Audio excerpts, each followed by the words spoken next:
Title is exactly what it says on the tin. I rant about opinions that have some popularity or I see constantly time and time again, whilst trying to remain somewhat civil. This content is a lazy form of content, meaning these videos have little to no research put into topics that they cover, thus they should not be used for any objective reason. These videos are nothing more of an opinion, and therefore I do not hate the people with those opinions, but the opinion itself. Do not harass others for having different opinions. You can debate in the comments, but please try to keep it civil. You got that? Now let's get into the video. Hello, welcome to Ranting About Opinions I See Floating on the Internet, episode 13, or also known as RAOISFOTI. In today's episode, we have a webcam. Yay! Now you can finally see my beautiful face. And that's if you're not watching my Twitch stream. Which, shame on you if you're not. But, follow me on Twitch by the way. But regardless of that, we're doing a RAOISFOTI with webcam. I'm testing this out, at least in terms of video, because I feel like video is a lot different than stream. Feel free to leave a comment if you like the webcam or not. I mean, I might keep it. I'm just testing out, see if it works. I have no idea how to light because I don't have space in this room. And I don't want to turn this room into a wire maze. So unfortunately, this is the best I can really do with what I have without needing to spend a huge amount of money on equipment, especially for a channel that doesn't make me money anyways. Nonetheless, let's get into this RAOISFOTI. Usually in RAOISFOTI, I like to explain the opinion first, and then I like to go into detail about why I dislike that opinion.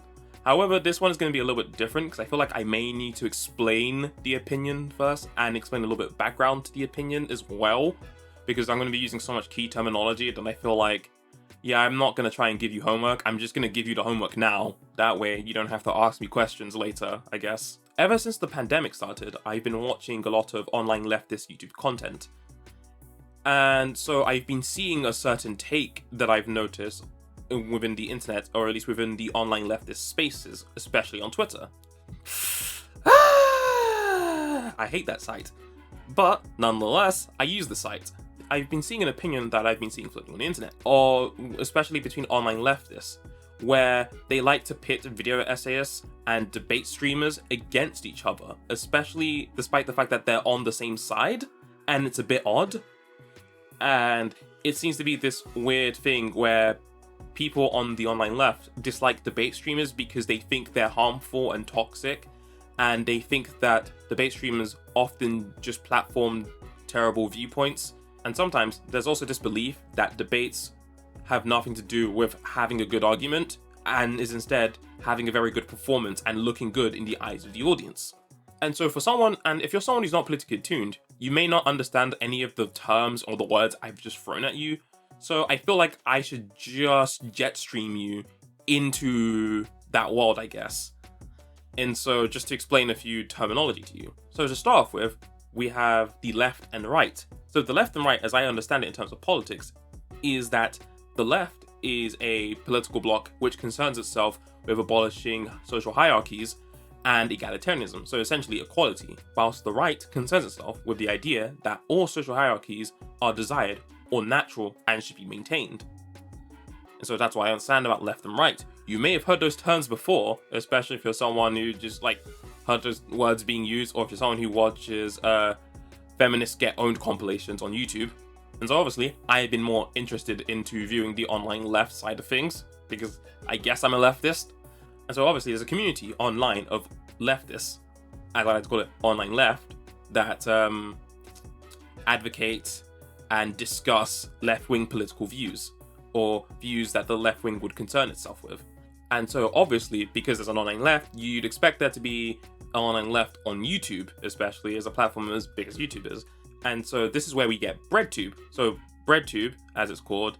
So BreadTube is a collective of online leftist content creators that make content essentially advocating for leftist viewpoints and leftist policies, essentially, and basically doing videos on leftist stuff. Leftist YouTuber does leftist stuff. That's how I'm going to call it for now. That's funny.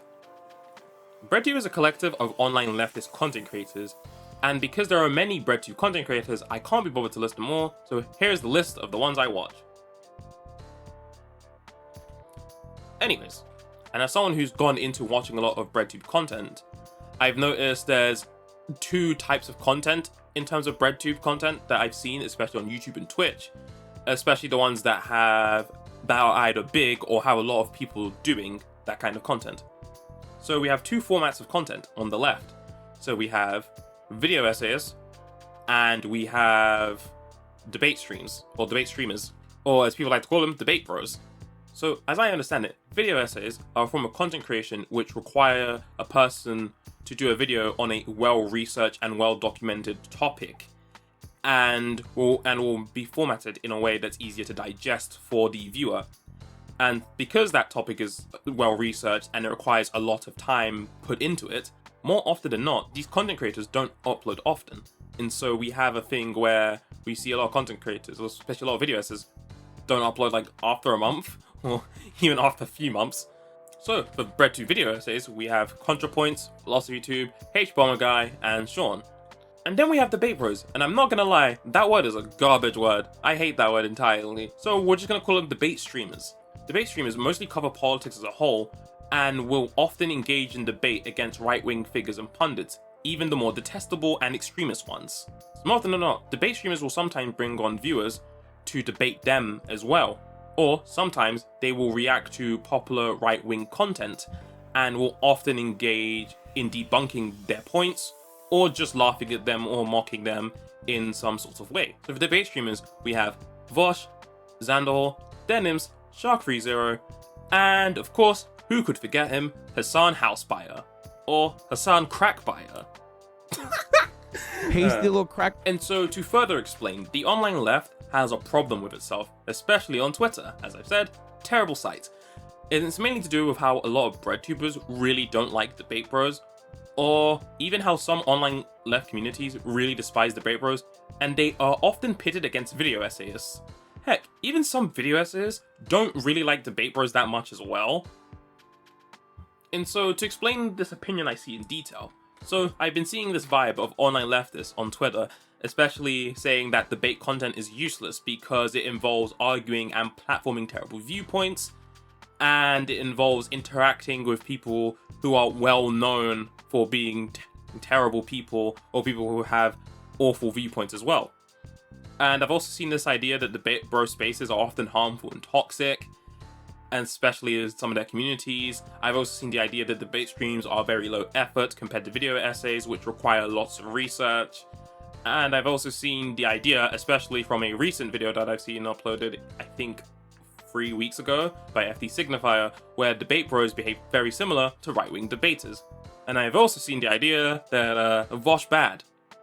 Apologies if I don't look at the camera, because I'm going to be looking up and down at my script, because I find it very difficult to say words and look directly at a camera.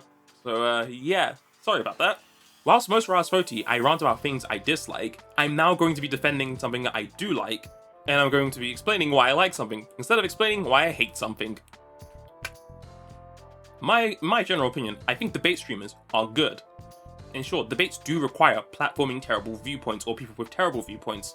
However, there's quite a high reward for doing so. Sure, there's a high risk, but I think honestly, it shouldn't be difficult if you're an online leftist to fuck up a debate against someone with extremist right-wing positions.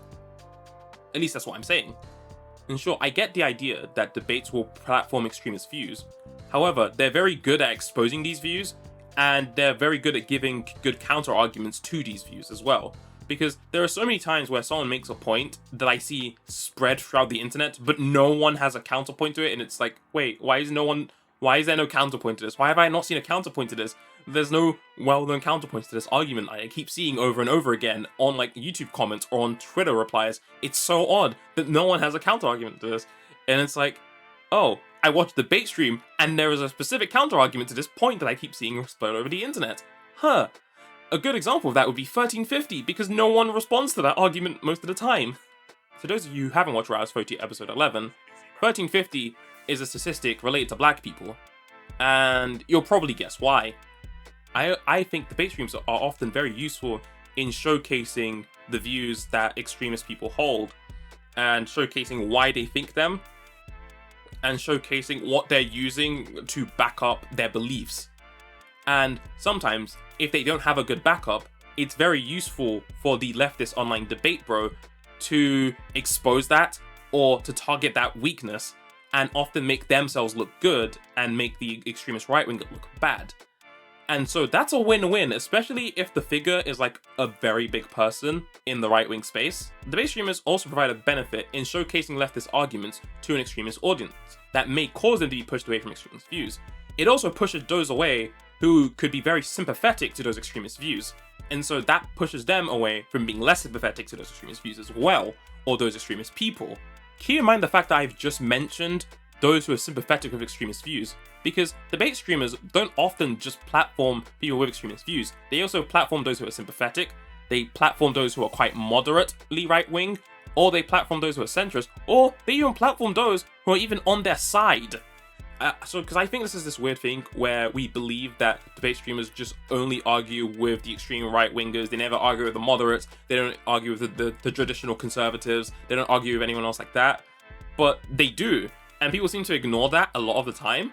Debate streamers don't just do formalized debates, they also do debates in a different way, in which they will react or cover content posted by right-wing figures and pundits, and will often provide quick and easy counter-arguments to these figures, especially because some of these right-wing figures are very well liked outside the leftist bubble. There are people who retweet, like, and follow Ben Shapiro and Steven Crowder, and they're not your typical extremist person. Hell, I used to see so much Tommy Lahren on my Facebook feed in 2017, and I feel like debate streamers often are very good at giving counter-arguments to these people. Heck, I remember back in 2017, that's actually when I first saw Hassan, or I think 2016 maybe, is when I first saw Hassan on Facebook, in which he was debunking a lot of Tommy Lahren's content. And honestly, I appreciated that, because I did not like this woman, and I kept seeing her on my Facebook feed, because Facebook would not stop forcing her down my fucking throat. And as I've reiterated, and I'm going to reiterate this again so it gets through your head, is that debate streamers often help the average person to have counter-arguments to some popular talking points, that are also espoused by the average person. Because keep in mind, some people may know people in their lives that say these talking points, but they don't necessarily fully believe whole way the extremist dogma. Because keep in mind, some people may reiterate the points of some extremists, however, they may not actually be an extremist themselves, they may just have heard that argument before, and really don't want anything to change, basically. I've seen this with Black Lives Matter stuff as well. So, yeah. And I can't say much for toxicity because I don't interact much with the online left outside of Vosh's Twitter. And I can't really argue on this one. Although I do hope this debate streamer hate doesn't cause debate streamers' communities to become super defensive, especially when it comes to criticizing their favorite person. The idea that debate streaming is low effort is very weird to me because debate streaming kind of requires an ability to socialize and be able to put out and refute arguments in real time, which honestly, if you look at me, I cannot do that, and I doubt anyone on Twitter can do that either. Because when have you ever talked to real people?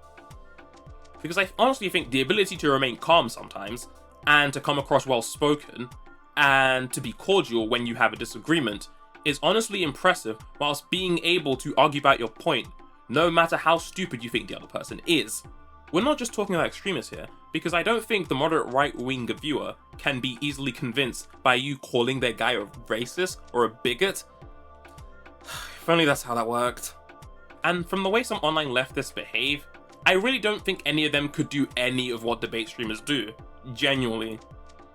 At the end of the day, debate streamers are still streamers, so can we not rehash this stupid prepared content good, live stream content bad again? Can we leave that in 2020? Interacting with chat and being able to remain entertaining for long hours of a day is genuinely a difficult task. I have the natural skill of being able to talk to myself, but for an audience, long fam. Debate streams, just like video essays, require researching a lot of topics and having that information in hand very quickly, whether that be through chat or by Googling. Also, consider the fact that this research doesn't need to just be remembered for one stream.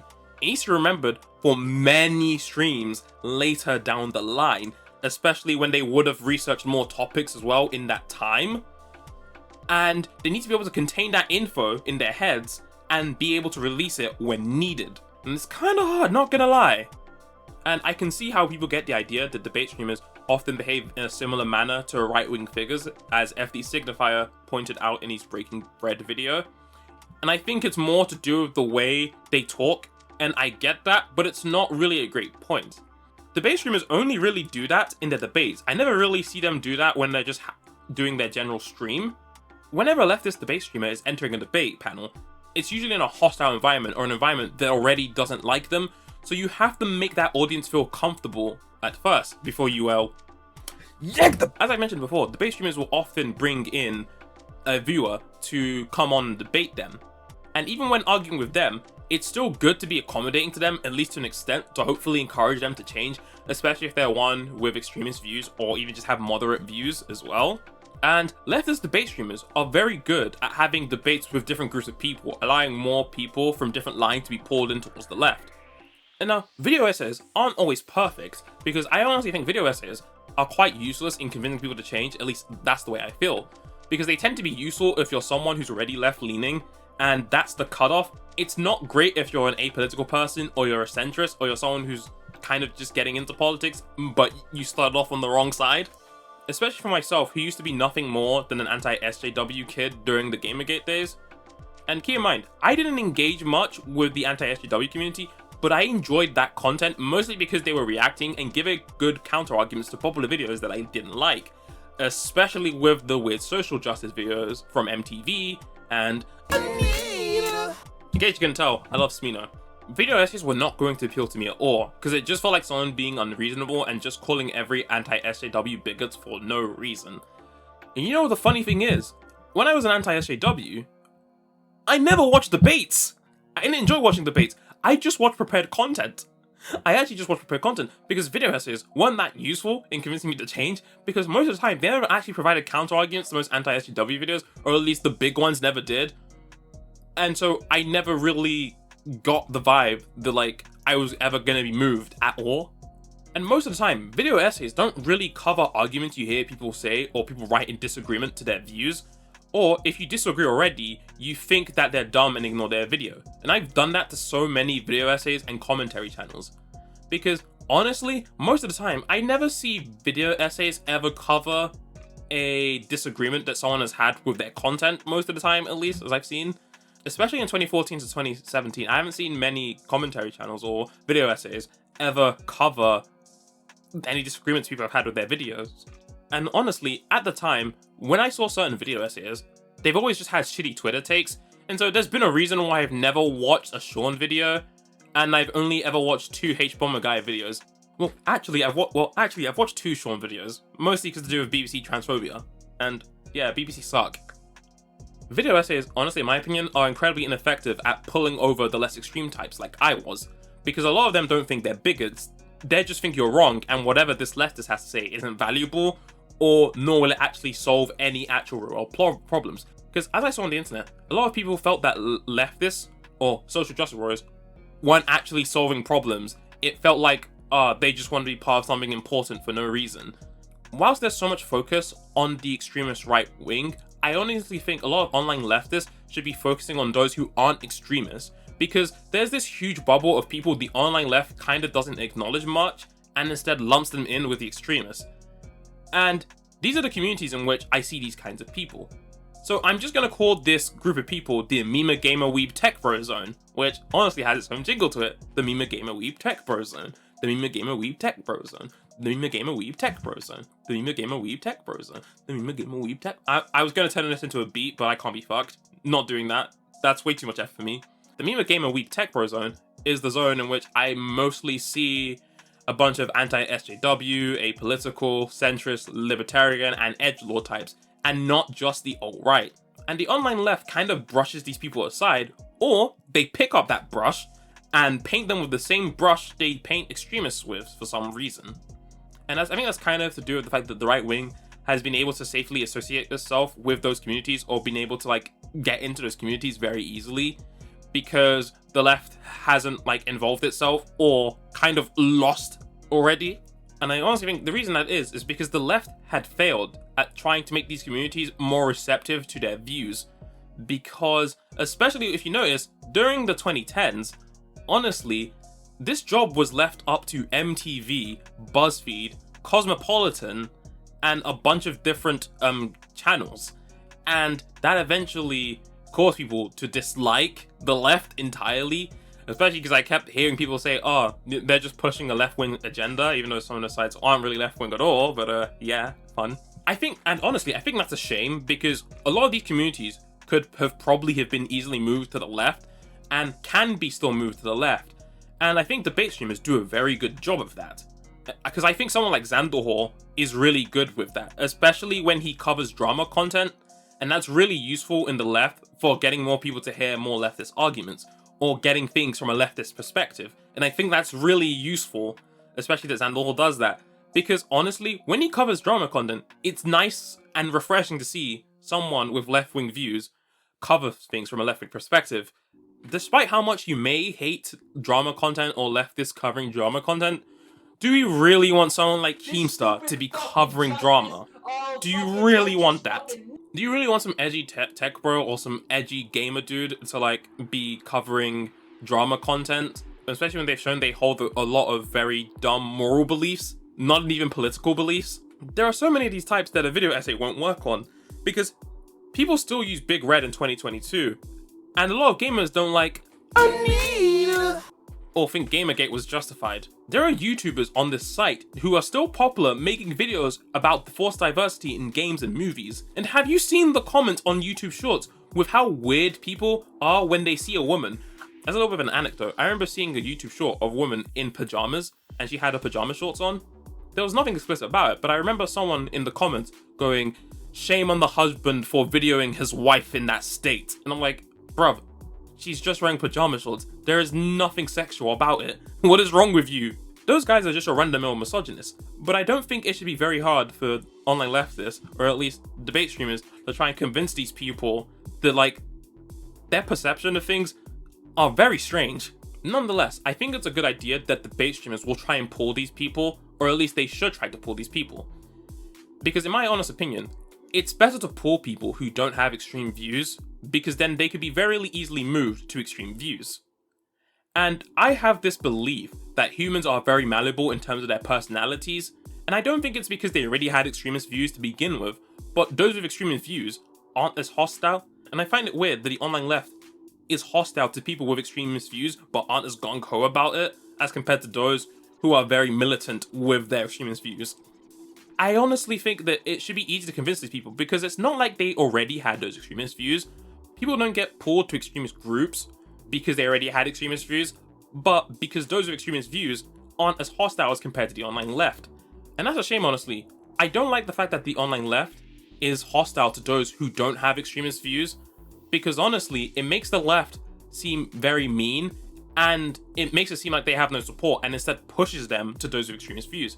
And it's annoying that we're like this to people who aren't as militant with their extremist views and can be very easily moved. And so, yeah, honestly, I think the left should just do better and should leave debate streamers alone, because honestly, I think debate streams are quite useful in moving those who aren't militant extremists and moving them closer to left-wing positions. So that's going to be it for today's RAOISFOTI. So remember to be nice to your local debate bro or debate streamer, and feel free to leave a like and subscribe and leave a comment about the webcam or the video. And I'm going to leave now because I have no idea if you're cool or a weirdo.